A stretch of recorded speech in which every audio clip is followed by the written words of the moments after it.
Mesiyata Dishmaya, Masechet Zvachim, Daf Nunbet. Nous commençons à Daf Nunbet Amoud Bet, à la deuxième ligne, Amar Rameh Bachama.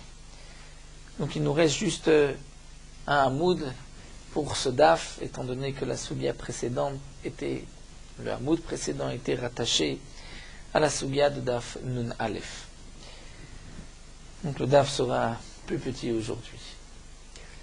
La Gemara nous rapporte Amar Rameh Bachama. Rameh Bachama nous dit Haïtana Savar Shiraim Meakve.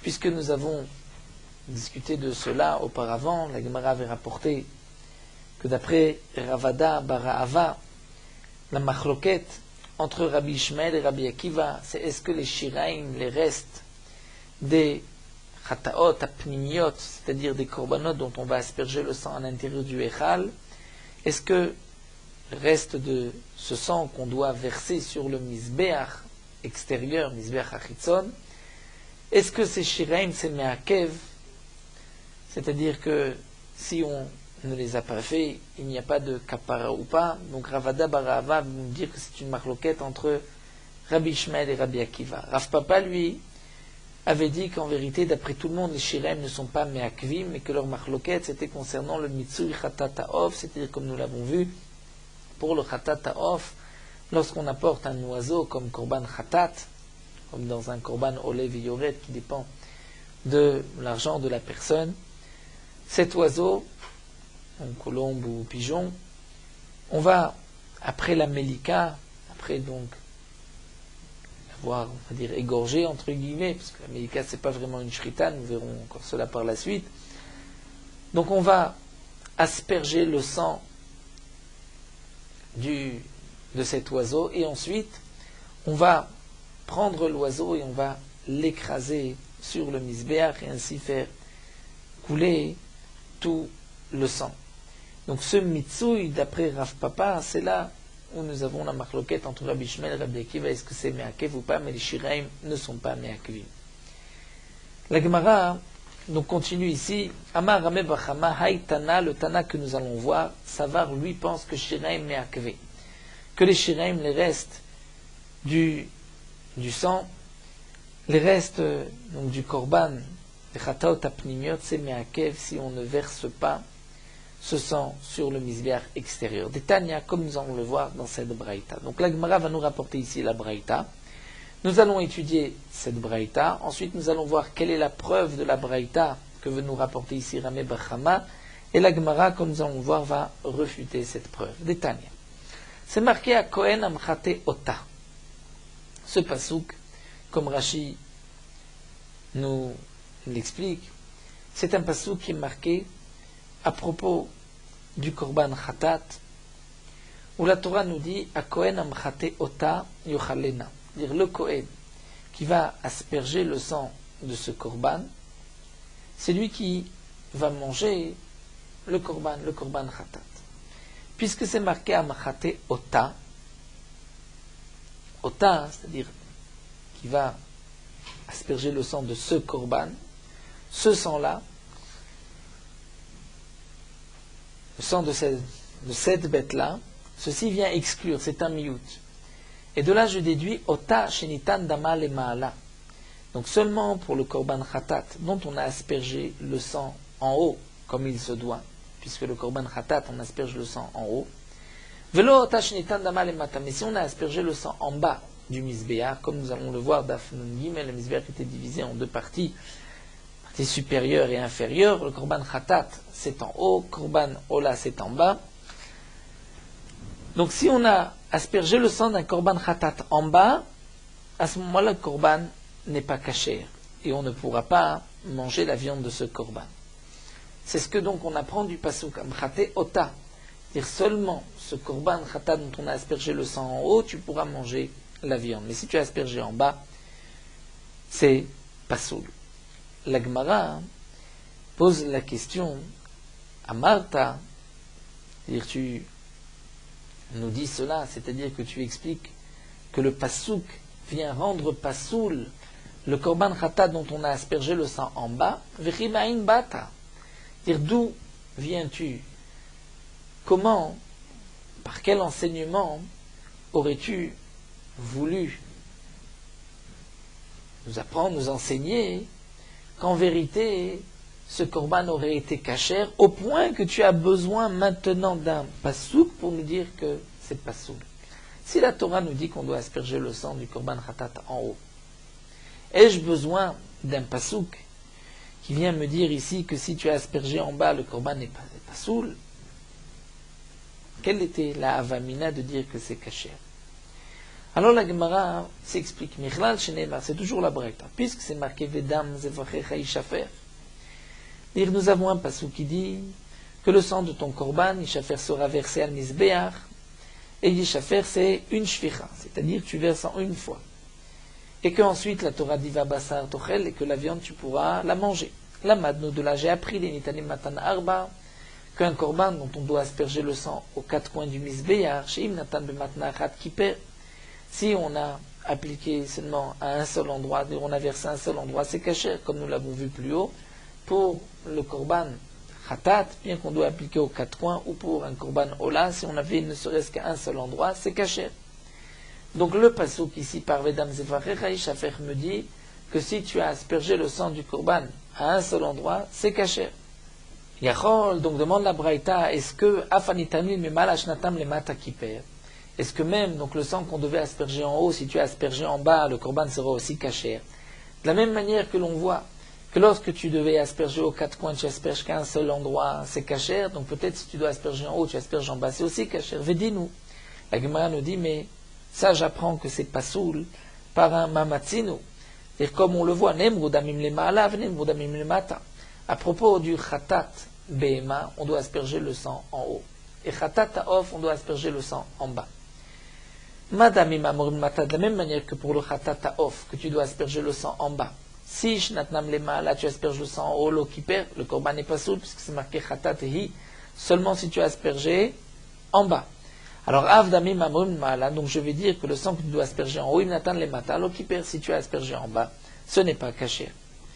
Donc le sang d'un korban khatat, dont je dois asperger en haut, si j'ai aspergé en bas, ça devrait être pas soul. La Gemara dit non, j'ai encore le moyen de te dire que c'est cachère. Pourquoi?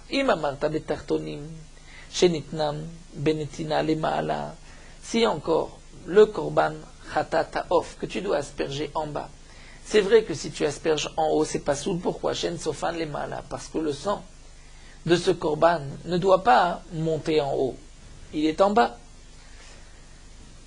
Tu vas dire, donc l'eau qui perd, si tu as appliqué en haut le sang que tu devais appliquer en bas, étant donné que ce sang qui est appliqué en bas ne va jamais monter sur la partie supérieure, on ne doit pas asperger en haut, donc évidemment que c'est pas soul. Mais est-ce que Tomar Baïlionim, tu vas apprendre de là que le sang que tu dois asperger en haut, chez Natnam le Mata, que si tu as aspergé en bas, tu vas dire que c'est pas soul, pourtant, chez Eshmem Karev le Mata, le sang que tu dois asperger en haut, ensuite, les shiraim, tu vas les asperger en bas. Donc, puisque les shiraim, tu vas les asperger en bas, peut-être que si même les khatrila, tu asperges en bas, c'est aussi cachère. Donc, en vérité, si tu veux réfléchir au din du korban khatat, d'une béma, d'une bête, dont tu dois asperger le sang en haut, si tu l'as aspergé en bas, quel sera le din? Peut-être que c'est cachère. Alors, la Gemara répond, mais alors, apnim yochiru. Nous allons t'apporter une preuve que ta svara, puisque le sang de toute manière doit être aussi jeté en bas. Donc peut-être que si on asperge 1000 khatri là en bas c'est cachère, cette svara je vais te montrer qu'elle n'est pas juste, puisqu'il y a des khataot apnimim dont on doit asperger le sang à l'intérieur, qui vont te prouver le contraire. Sheyesh même karev bachutz, fim natnam mitrilam bachutz lo kiper. Pour le sang des korbanot apnimim, c'est-à-dire de tous les korbanot dont on doit asperger le sang dans le echal, sur la parochet, sur la mizbeah. Chez Yeshmem, ou plutôt la girsa, chez Sofan liot bachutz, en fin de compte, ce sang, le reste du sang, tu dois l'asperger et le verser sur le mizbeah, c'est shfichat shiraim. Et pourtant, im natnam bitrila bachutz, si dès le départ, pour un korban dont tu dois asperger le sang à l'intérieur, comme par Kohen Mashiach, par Ndavachet Tzibour, si tu asperges à l'extérieur, l'eau qui perd, la kapara ne se fait pas, ce n'est pas cachère. Pourtant, le sang devait par la suite être versé à l'extérieur.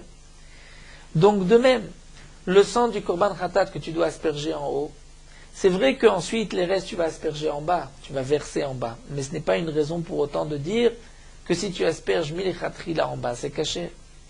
La Gemara reprend et dit non, là, c'est pas la même chose. Les damim apnimim, c'est-à-dire le sang des korbanot dont on doit asperger le sang à l'intérieur, le misbeach apnimi ne termine pas. Merkan, c'est-à-dire ne termine pas. C'est-à-dire ça ne s'arrête pas au misbeach apnimi. Et donc c'est pour cela que si tu as aspergé dehors, c'est pas soul. Thomas Bailionim, Share Karnot Makototam. Alors que pour le korban khatat dont on asperge le sang en haut du misbéa, lorsque tu as aspergé en haut, les kranot, dire sur le haut du misbéa, mais markot c'est fini, la haza se termine.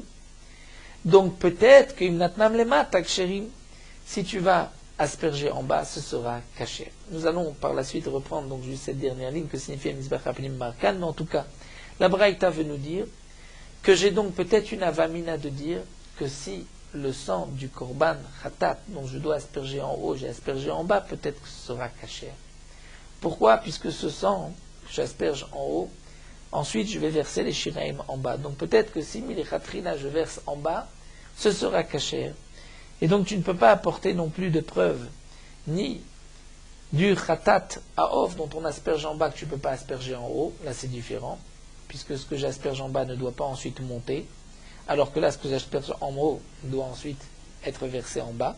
Tu ne peux pas non plus m'apporter une preuve des khatat apnu dont tu dois asperger le sang à l'intérieur, si tu as aspergé à l'extérieur, que c'est pas soul, étant donné que là-bas, ça ne se termine pas au misbeach apnimi, alors qu'ici tout se termine en haut, donc peut-être imnatnan les mata, c'est caché. Et donc maintenant je reviens au début de la braïta, je comprends pourquoi la Torah me dit Talmud Lomar ota, c'est-à-dire que le korban dont tu as aspergé le sang en haut, c'est caché, tu pourras manger la viande, ota shinitan damim le mala, velo shinitan damim mata, mais pas si tu as aspergé le sang en bas. Et sans ce pasouk, j'aurais dit que si tu as aspergé le sang en bas, c'est caché.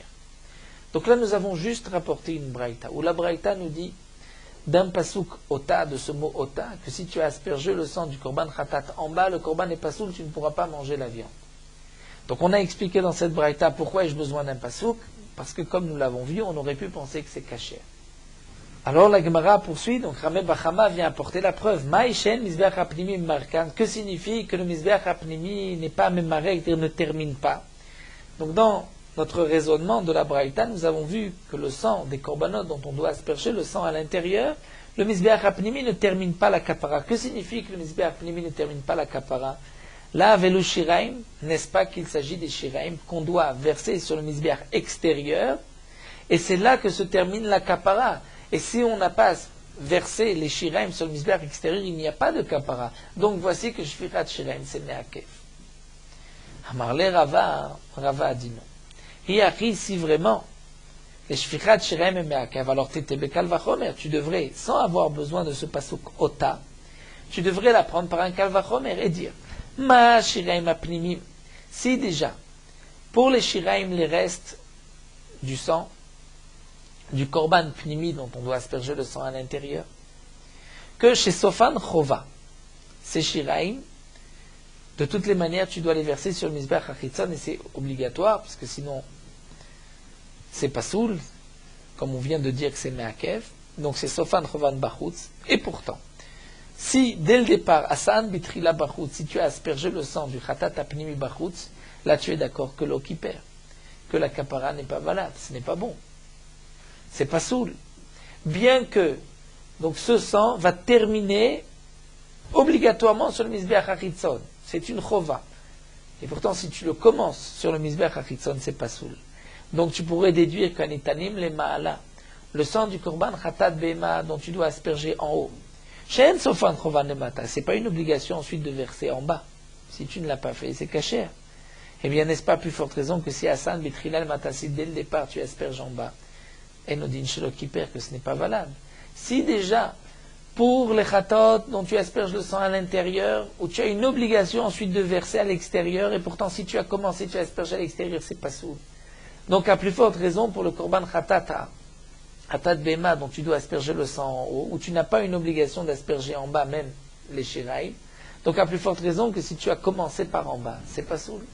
Et donc, tu n'as plus besoin de pasouk, de ota. De là, tu peux apprendre que si tu asperges le sang du korban khatat behema en bas, c'est pas soul. Donc, dit Rava, tu as mal compris la braïta. Ce qui est marqué, en misbeach apnimi memarikan, ce n'est pas qu'il y a encore les shiraim sont obligatoires. En misbeach apnimi memarikan bilvad, el parochet.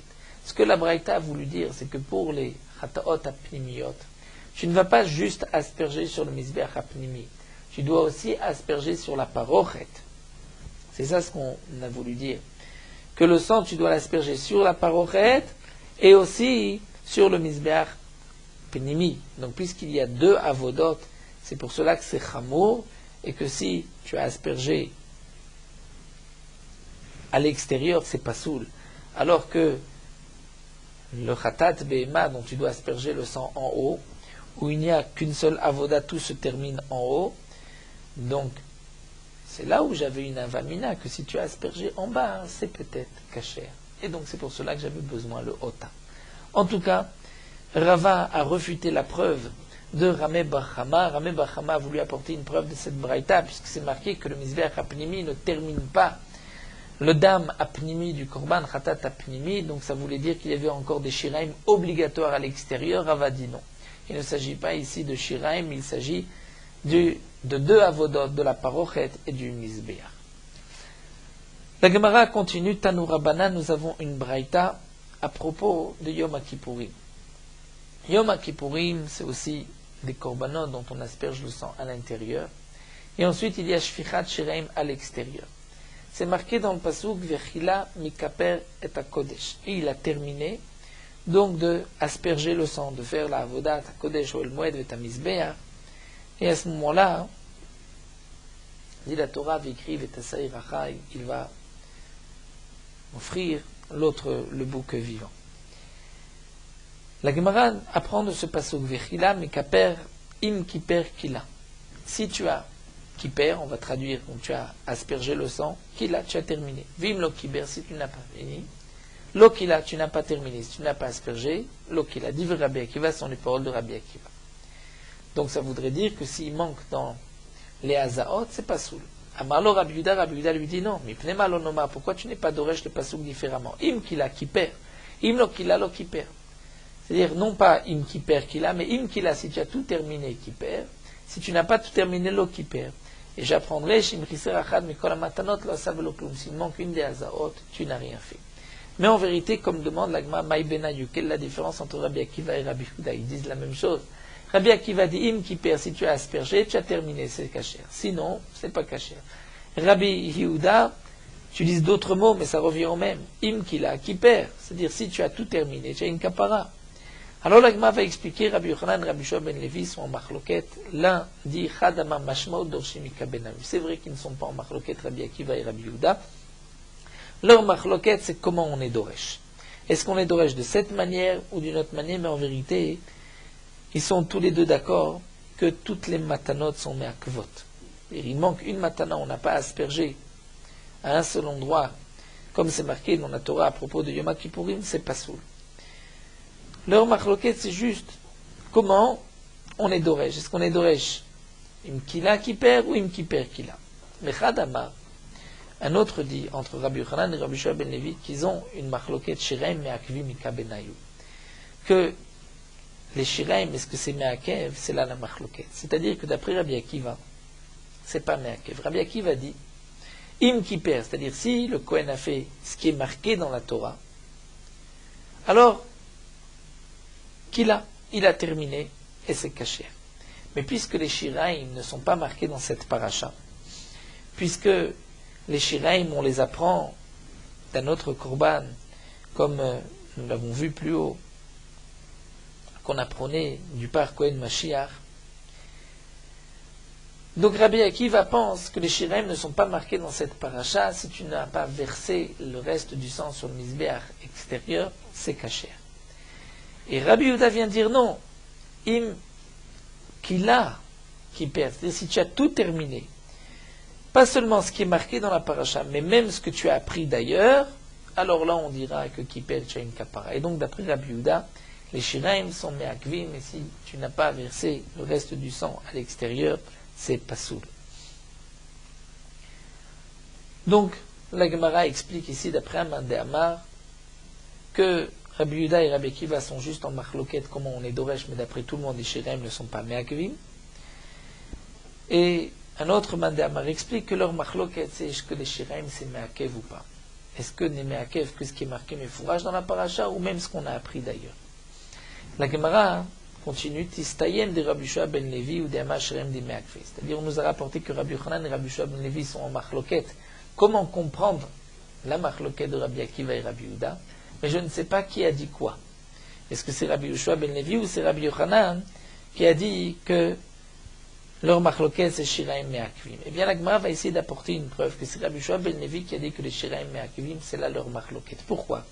D'abord Rabbi Yehoshua ben Levi, puisque Rabbi Yehoshua ben Levi nous a dit ailleurs, il s'est exprimé ainsi en disant les divrei Omer Shiraim Me'akvim. D'après celui qui dit que les Shiraim sont Me'akvim, donc tel sera le din de ce que nous allons voir. Si Rabbi Yehoshua ben Levi utilise ce terme en disant d'après celui qui dit Shiraim Me'akvim, c'est que Rabbi Yehoshua ben Levi pense qu'il y a un tel mandé Amar. Donc c'est que Rabbi Yehoshua ben Levi a compris la marloquette entre Rabbi Akiva et Rabbi Yehuda de cette manière. Qu'est-ce que nous a dit Rabbi Yehoshua ben Levi? Rabbi Yehoshua ben Levi a dit que d'après celui qui pense que Shiraim Me'akvim, Mevi paracher ou matril bitrila bifni. C'est-à-dire que si le sang de Yom HaKippourim, le sang du Korban s'est renversé, si on a fini d'asperger à l'intérieur du Kodesh HaKodashim, le sang s'est renversé, on va prendre une autre bête, on va l'égorger et on poursuit la avoda. Si on a aspergé sur la parochet et que la bête, le sang s'est renversé, là aussi, on pourra apporter une autre bête et on continue, on va l'égorger, récupérer le sang et continuer la voda là où on s'est arrêté. Si après avoir même aspergé sur le misbéach, on avait pris le sang, le reste, pour le verser sur le misbéach, et que le sang s'est renversé avant qu'on ait pu le verser sur le misbéach, eh bien, nous dit Rabbi Yehoshua ben Levi, puisque les shiraim sont me'akvim, il faut amener un autre taureau, l'égorger, récupérer le sang, pour pouvoir verser les shiraim sur le misbéach. Mais comment ce sang va s'appeler shiraim? Eh bien, tu vas reprendre et tu vas asperger sur le misbéach, encore une fois, afin que le sang que tu as maintenant de ce korban soit appelé des restes, shiraim, et tu pourras les verser sur le misbéach hachitzon. Ça, c'est ce que nous dit Rabbi Yehoshua ben Levi.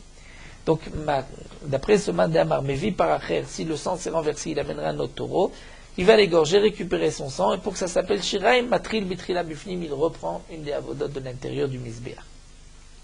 Donc, si Rabbi Yehoshua ben Levi nous dit d'après celui qui dit shiraim me'akvim, c'est qu'il y a un tel mandamar. Donc, c'est que Rabbi Yehoshua ben Levi a compris la marloquette de Rabbi Akiva et de Rabbi Yehuda de cette manière. Mais la Gemara dit non.